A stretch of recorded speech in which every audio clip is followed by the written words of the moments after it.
Uniclac.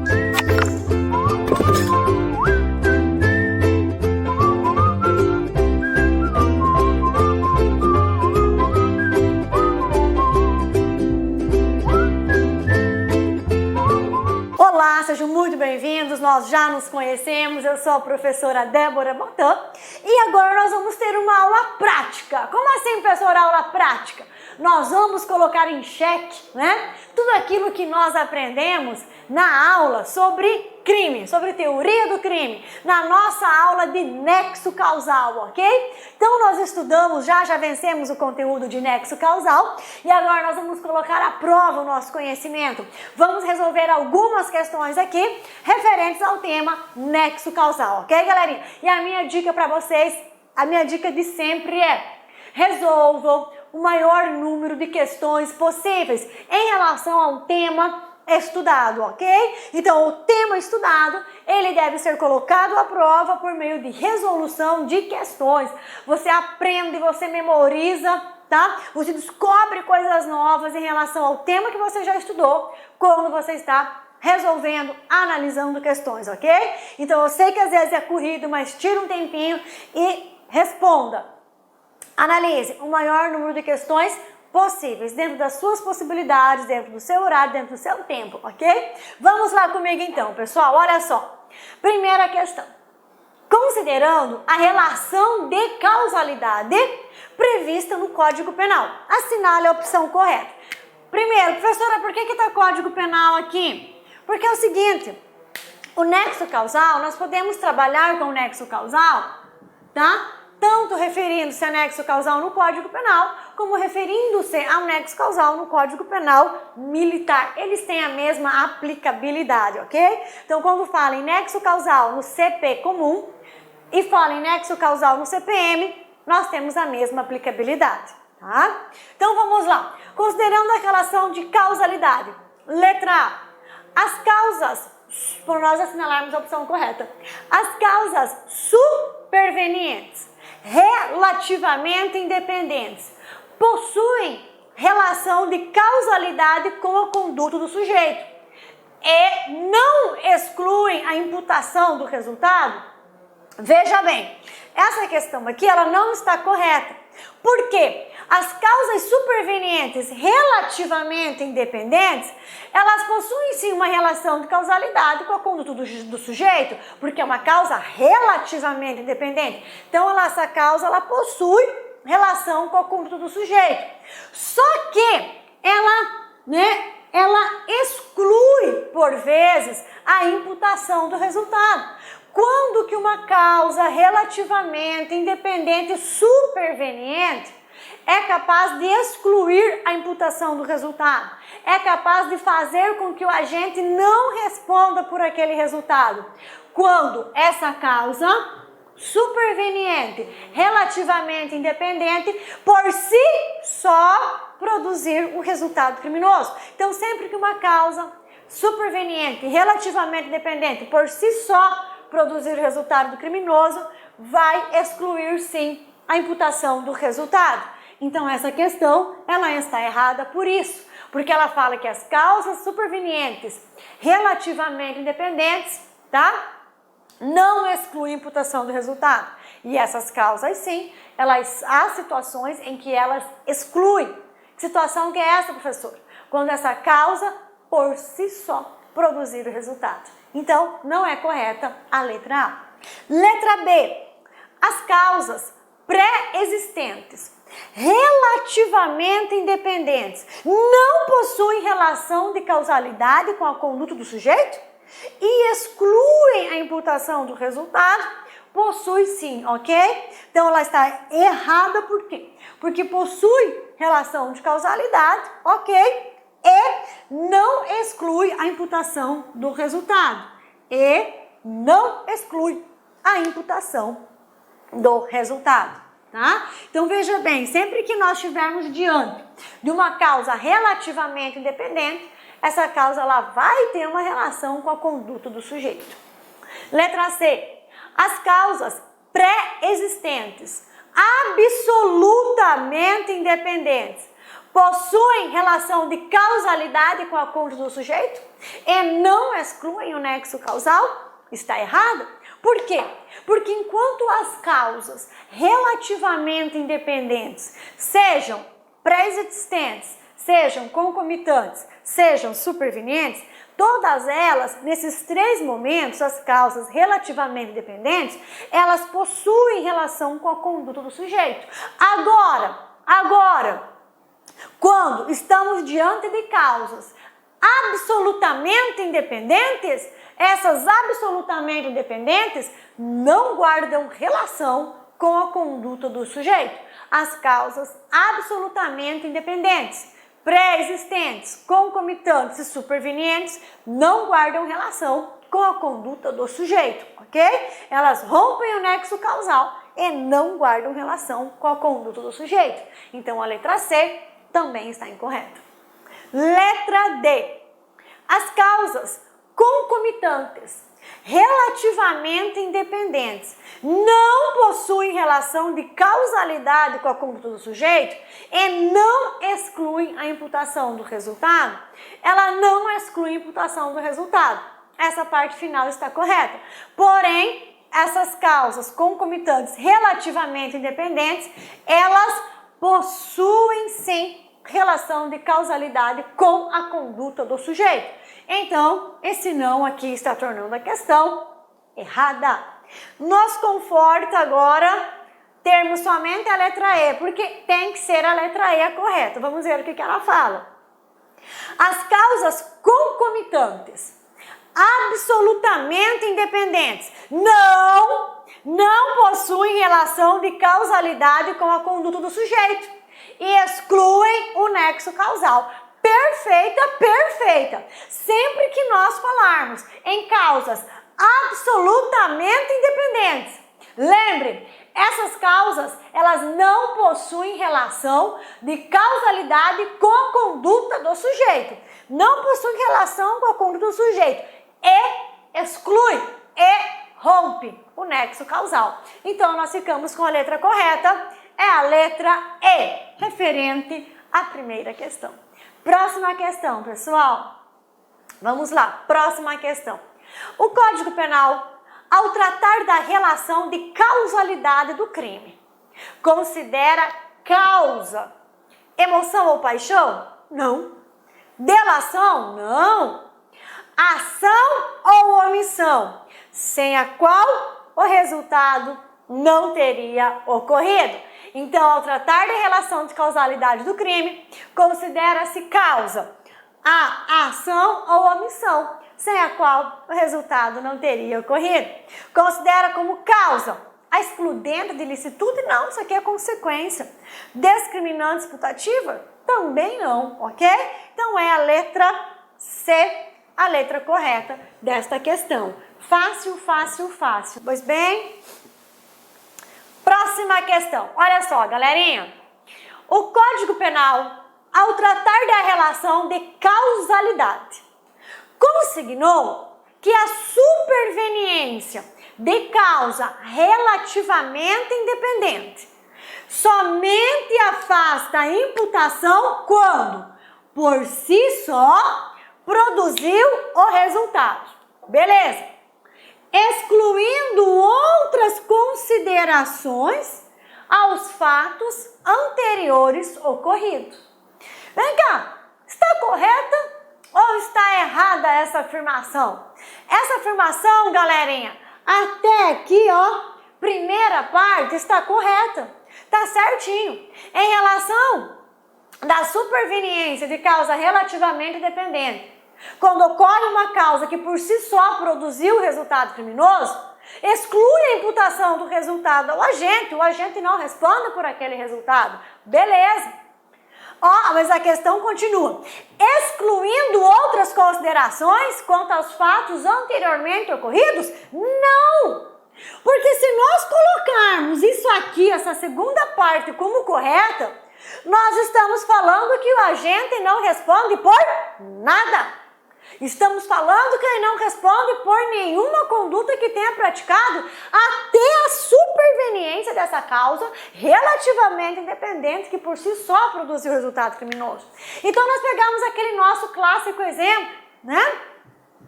O agente atinge a vítima na faixa de pedestre, o pedestre é socorrido. A caminho do hospital, a ambulância capota, o camaradinha morre.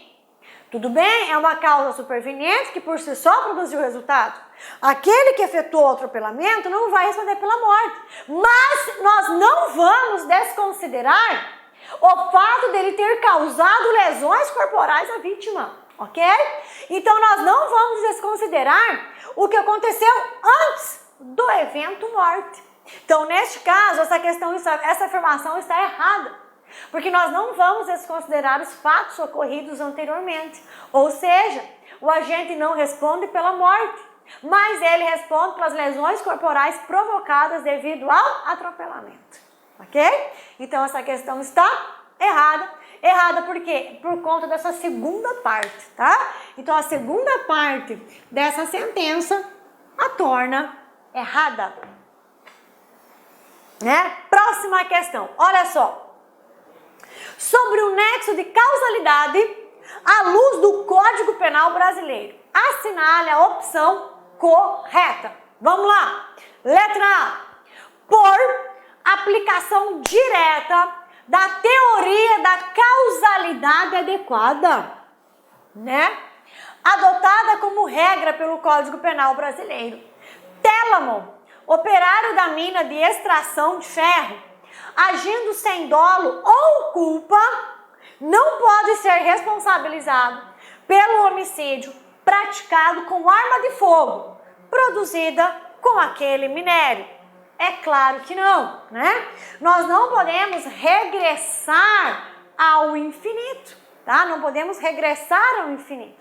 Nós não podemos responsabilizar o fabricante de uma arma por uma morte que é causada por aquela arma que ele fabrica. Ou seja, não nos é permitido esse regresso ao infinito. A ideia em si está correta. O que não está correto é a teoria. A teoria da causalidade adequada não tem nada a ver, tá, com esse impedimento do regresso ao infinito. Então, o que está errado nesta questão não é a proibição do regresso ao infinito. O que está errado nessa questão é a teoria adotada, né? A teoria da causalidade adequada não é essa teoria que fundamenta, não é ela que justifica, né, esse impedimento de regresso ao infinito para responsabilizar o agente, né? Então, não é a letra A. Letra B. Pares com ânimo de matar fere Nestor, o qual, vindo a ser transportado em ambulância, morre em decorrência de lesões experimentadas em acidente automobilístico a caminho do hospital. Sendo o acidente, no caso, uma causa superveniente e relativamente independente, respondendo pares por homicídio consumado. Não, ele não responde por homicídio consumado. Ele responde sim por homicídio tentado, ok? Então veja bem, pares não pode responder pela morte de Nestor. Pares não pode responder pelo resultado morte do Nestor. Por quê? Porque esse resultado morte, ele se deu por uma causa superveniente, relativamente independente, que sozinha, que por si só produziu o resultado morte. Mas Pares responderá pelos atos que ele já praticou. Então, como ele tinha a intenção de matar, a questão é clara, como ele tinha um ânimo de matar, mas não alcançou esse resultado, por uma circunstância alheia à sua vontade. Qual foi a circunstância alheia? Nestor ser socorrido, ok? Então, não foi a conduta de Pares que diretamente deu causa ao resultado morte, tá? Então, Pares, neste caso, responde por homicídio tentado, e não por homicídio consumado. Pares não responde por homicídio consumado. Por quê? Porque o resultado morte, ele é oriundo de uma causa superveniente, relativamente independente, que sozinha, que por si só, produziu o resultado morte. Que causa que é essa? Que causa que é essa? As lesões experimentadas no acidente automobilístico que a ambulância que transportava Nestor se envolveu. Então também não é essa a questão correta, né? Vamos lá. Aquiles, sabendo que Heitor é hemofílico, fere-o com intuito homicida, ocorrendo efetivamente a morte, em virtude de hemorragia derivada da doença da qual Heitor era portador. Situação essa que leva à punição de Aquiles por homicídio tentado, sendo a hemofilia, neste caso, considerada uma concausa. Tá certo? Né? É uma causa que atuou junto, mas Aquiles não responde por homicídio tentado. Aquiles responde por homicídio consumado, ok? Aquiles responde por homicídio consumado, tá? Porque a morte se deu em decorrência dos ferimentos. Porque não fosse ele hemofílico, talvez ele não morreria. Mas ele só morreu por conta da hemofilia porque ele foi lesionado. E Aquiles tinha conhecimento que ele era portador de hemofilia. Então, neste caso, tá? Aquiles responde por homicídio consumado. Porque nas causas relativamente independentes não há total rompimento do nexo causal. Não há total rompimento do nexo causal, sendo que o agente responde pelo resultado. Só não respondendo quando advir, né, uma causa que por si só produz o resultado. Então, também não é a letra C. Letra D. Menelau, inimigo do condenado à morte te deu, presenciando os instantes anteriores à execução. Antecipa-se ao carrasco e mata o sentenciado. Caso em que sua conduta não é punível, por falta de configuração jurídica de causa do resultado morte, que se daria de qualquer maneira. Claro que não, claro que não. Se Menelau se antecipou ao carrasco, é Menelau que produz resultado morte. Então ele deve responder pela morte de Tideu, deve ser responsabilizado por homicídio doloso consumado. Não é a letra D. Nos resta a letra E, né? Vamos lá. Pátroclo, gente, isso aqui é trava-língua, né? É trava-língua esse nome aqui. Com o intuito de matar Enéas, dispara contra ele com arma de fogo, ferindo-o, sobrevindo à morte de Enéas.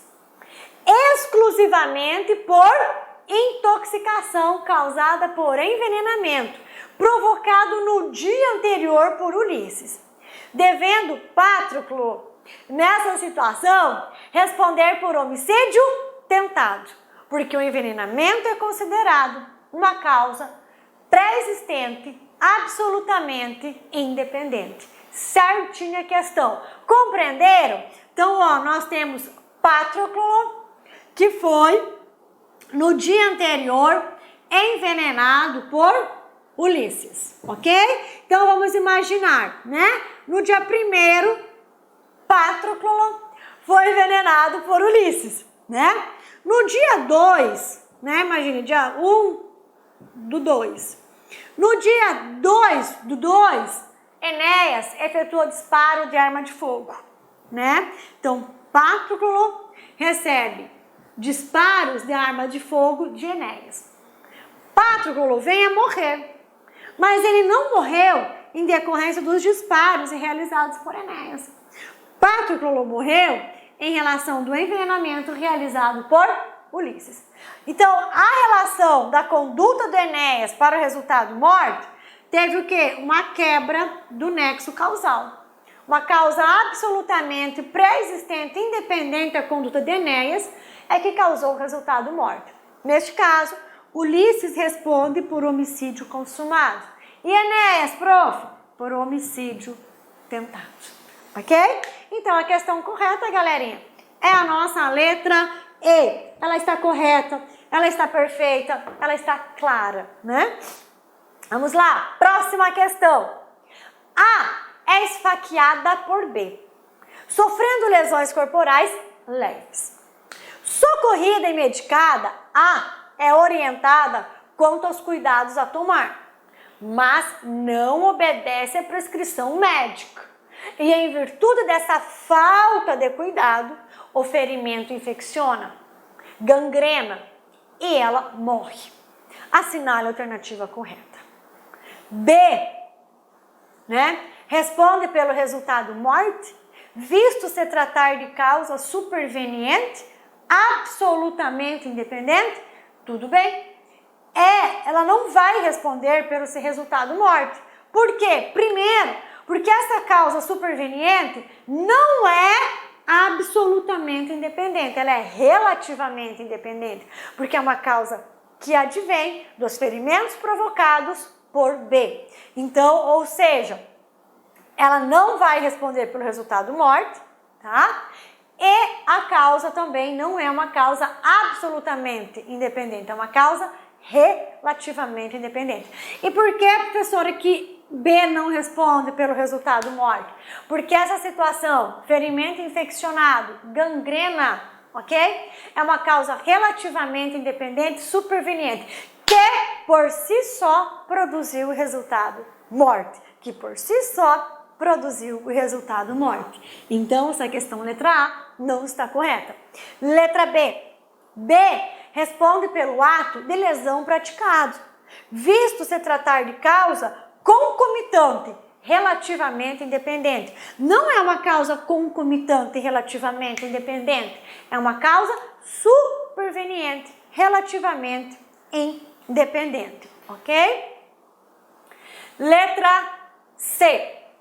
B responde pelo resultado morte, visto se tratar de causa concomitante absolutamente independente. Não, sempre que nós estivermos de causas absolutamente independentes, tá? O resultado não é imputado ao agente. Não é a letra C. Letra D. B responde pelo resultado morte. Não. Visto tratar de causa pré-existente e relativamente independente. Não. A causa ela é o quê? Superveniente, relativamente independente, que por si só produziu o resultado. Letra E. B responde pelo ato de lesão anteriormente praticado. Perfeito. Visto se tratar de causa superveniente, relativamente independente, que por si só produziu o resultado. Perfeito, perfeito, perfeito é a letra E, ok? Perfeita essa alternativa aqui. Vamos lá, próxima questão. Vamos lá, essa questão aqui, ela é muito intrigante, ela é bem intrigante e ela é um pouquinho diferente do que a resposta correta dela, nós vamos ver, que foge um pouco ao padrão que nós estamos acostumados. Quer ver? Vamos lá. A respeito da relação de causalidade, assinale a opção correta. Letra A. Considere que Márcia, com intenção homicida, apunhale as costas de Sueli, a qual, conduzida imediatamente ao hospital, faleça, em consequência de infecção hospitalar, durante o tratamento dos ferimentos provocados com o punhal. Neste caso, Márcia responderá por tentativa de homicídio? Não. Neste caso, nós temos uma causa superveniente, né? Relativamente independente. Então, Márcia vai responder o quê? Por homicídio consumado, ok? Por que homicídio consumado? Porque o fator que levou à morte, infecção hospitalar, está diretamente relacionado com a conduta, né, de ferir, tá? Então, responde por homicídio consumado. Não é essa a questão a correta. Letra B. O nexo causal consiste em uma mera constatação acerca da existência de relação entre conduta e resultado, tendendo a sua verificação apenas às leis da física, mais especificamente da causa e do efeito, razão pela qual a sua aferição independe de qualquer apreciação jurídica, como a verificação da existência de dolo ou culpa por parte do agente. Galerinha, que essa letra B ela está correta, eu já vou antecipar para vocês. Essa é a letra correta, porque está falando o seguinte, olha, a relação de causalidade é algo da lei da física. Ação, né? Produção de resultado. Este resultado foi produzido em razão desta ação. É simples, ok? Nós não vamos, para nós constatarmos, tá? Se há um nexo causal entre conduta e resultado, nós não precisamos nos desdobrar e identificar se essa conduta é dolosa ou culposa. Não há necessidade, na verificação do nexo causal entre conduta e resultado, você não precisa averiguar se essa conduta é dolosa ou culposa. Por quê? Porque o que importa é, independente se a conduta é dolosa, independente se a conduta é culposa, o que importa é o resultado produzido. É decorrente da conduta? Ponto.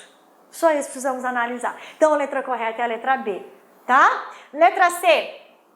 Suponha que Jean, pretendendo matar seu desafeto Rui, tenha-lhe desferido 2 tiros, que apesar de atingirem a vítima, não tenham sido a causa da morte de Rui, que falece em decorrência do fato de ter ingerido veneno de forma voluntária 10 minutos antes do disparo. Nesse caso, Jean não responderá por nenhuma conduta típica. Neste caso, galera, Jean não responde por homicídio consumado, porque trata-se de suicídio. Mas Jean responde pelo quê? Jean responde por homicídio tentado, ok? Jean responde por homicídio tentado. Jean só não produziu o resultado morte por uma circunstância alheia à sua vontade. Que circunstância alheia à sua vontade é essa? A vítima, 10 minutos antes, ter ingerido veneno. Ok? Próxima questão, letra D. Considere que a residência de Sara, idosa, com 75 anos de idade, seja invadida por um assaltante. E Sara, assustada, sofra um ataque cardíaco e morra em seguida.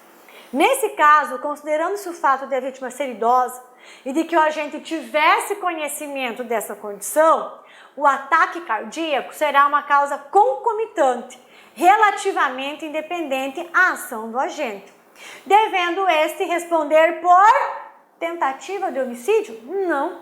Se é uma causa relativamente independente, concomitante, e ele tinha conhecimento disso, ele não vai responder por tentativa de homicídio, ele vai responder pelo resultado morte, ele vai responder por homicídio consumado, ok? Então, essa também não é a questão correta. Letra E. Suponha que Mara, com intenção homicida, desfira 2 tiros em Fábio e que, por má pontaria, acerte apenas o braço da vítima, a qual, conduzida ao hospital, faleça em consequência de um desabamento.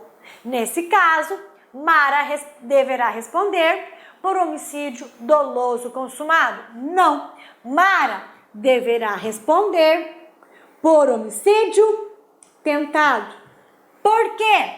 Porque a causa da morte foi o desabamento, ou seja, trata-se de uma causa superveniente, relativamente independente, que por si só produziu o resultado morte. Então, se por si só produziu o resultado morte, Mara não deverá responder pelo resultado, mas pelos atos até então praticados. Então, Mara vai responder não por homicídio consumado, mas sim por homicídio tentado. ficamos então com a letra B, que é a letra correta, ok? Vamos lá então, galerinha. Olha só, considere a seguinte situação hipotética. Júlio, com intenção de matar Maria, disparou tiros de revólver em sua direção. Socorrida, Maria foi conduzida com vida de ambulância ao hospital. Entretanto, no trajeto, o veículo foi abalroado pelo caminhão de José, que ultrapassaram o sinal vermelho, tendo Maria falecido em razão do acidente. Nessa situação, Júlio deverá responder por tentativa de homicídio. Beleza. E José por homicídio culposo. Certinho, certinho, certinho, galerinha. Essa questão, ela tá perfeita, perfeita. Ela mostra o quê? O que ela mostra para nós? A ocorrência de uma causa superveniente, relativamente independente, que por si só produziu o resultado. Então, como a produção do resultado morte se deu do abalroamento, né, do caminhão de José na ambulância, quem provocou, quem produziu o resultado morte foi José. Então, José responde por homicídio consumado, a título de culpa, né, porque ele foi imprudente. Já Júlio responde por homicídio tentado, ok? Com isso, galerinha, finalizamos aqui então nossas questões práticas sobre nexo causal. Respondam o número maior de questões que vocês puderem, que vocês conseguirem dentro do tempo que vocês têm disponível, tá? Um forte abraço, foi um prazer tê-los comigo no estudo aqui de teoria do crime, em especial nexo causal. Gentilmente eu peço que avaliem a nossa aula e vamos continuar juntos, que ainda tem muito conteúdo por aí, ok? Forte abraço, sucesso a todos vocês e até a próxima oportunidade. Clique like.